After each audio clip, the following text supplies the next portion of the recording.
Sallallahu ala Muhammad. Inilah kisah Raja Zulkarnain dan misteri sejarah Yajuj dan Majuj. Salah satu tanda-tanda terjadinya kiamat adalah keluarnya bangsa Yajuj dan Majuj.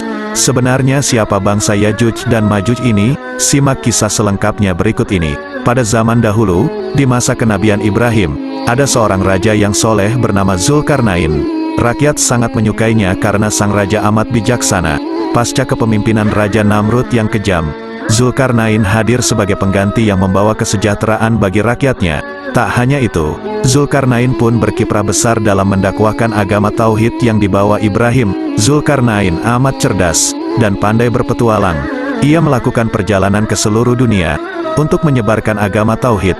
Sang raja amat pandai menguasai bahasa berbagai dunia. Ia juga mahir berlayar melakukan perjalanan dari belahan timur hingga barat bumi. Pada sebuah perjalanannya, Zulkarnain sampai ke tempat matahari terbenam di bagian barat dunia. Di sana ia mendapati penduduknya tak beriman.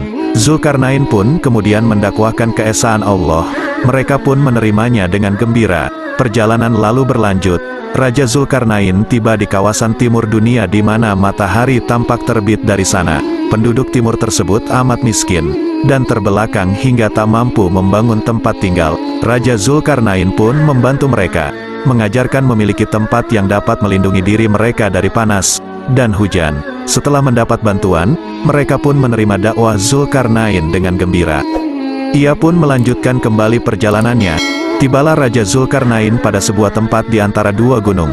Di bukitnya terdapat sebuah kaum yang tak mengerti bahasa. Raja Zulkarnain yang cerdas pun memerlukan penerjemah untuk memahami ucapan mereka. Kaum tersebut pun mengeluhkan kesulitan mereka pada Zulkarnain. Mereka selalu dilanda kemiskinan, karena harta mereka selalu diambil paksa oleh kaum kejam bernama Yajuj dan Majuj. Para manusia kejam tersebut berpostur tubuh yang tak biasa. Mereka selalu merusak setiap hal yang dilewati. Kaum Yajuj dan Majuj tersebut tinggal di antara dua gunung. Mereka selalu mengganggu kaum di bukit dengan merampas dan merusak segala sesuatu, baik tanaman maupun ternak. Hai Zulkarnain, sesungguhnya Yajuj dan Majuj itu orang-orang yang membuat kerusakan di muka bumi. Maka dapatkah kami memberikan sesuatu pembayaran kepadamu, supaya kamu membuat dinding antara kami dan mereka? Pinta penduduk bukit. Zulkarnain pun berkeinginan membantu mereka, namun tak ada daya upaya kecuali pertolongan Allah. Maka, diajak berimanlah para penduduk bukit dua gunung tersebut.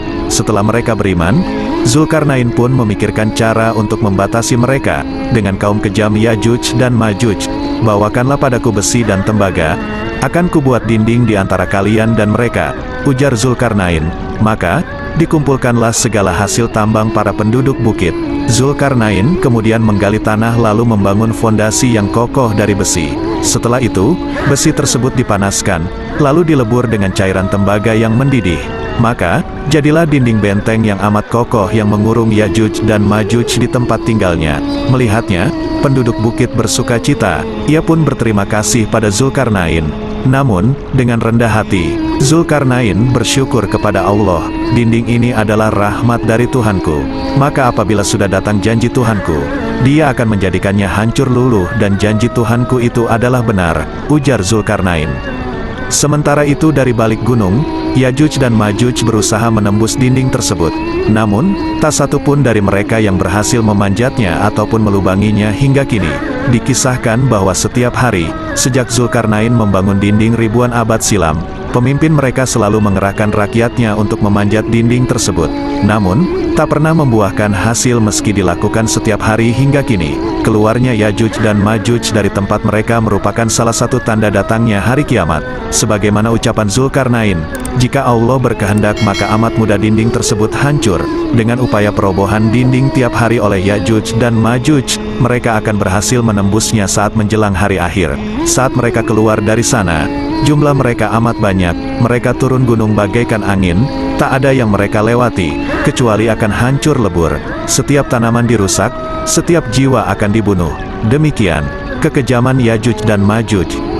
Kisah Raja Zulkarnain tersebut terdapat dalam Al-Quran Surah Al-Kahfi ayat 83 hingga 101. Adapun penjelasan lebih lanjut mengenai Ya'juj dan Ma'juj terdapat dalam Surah Al-Anbiya ayat 96-97. Dari kisah tersebut terdapat hikmah mengenai sikap bijaksana dan rendah hati pemimpin. Namun, pelajaran yang paling utama yakni mengingatkan kita akan hari kiamat. Dengan mengingatnya, maka bertambah rajinlah kita dalam beribadah. Ya'juj dan Ma'juj benar adanya dan masih hidup hingga kini. Kemunculan mereka merupakan salah satu tanda hari kiamat, hingga apabila dibukakan dinding, Ya'juj dan Ma'juj, dan mereka turun dengan cepat dari seluruh tempat yang tinggi, dan telah dekatlah kedatangan janji yang benar, hari berbangkit, maka tiba-tiba terbelalaklah mata orang-orang yang kafir. Mereka berkata, "Aduhai, celakalah kami, sesungguhnya kami adalah dalam kelalaian tentang ini. Bahkan kami adalah orang-orang yang zalim." Al-Anbiya terbalik ayat 96-97.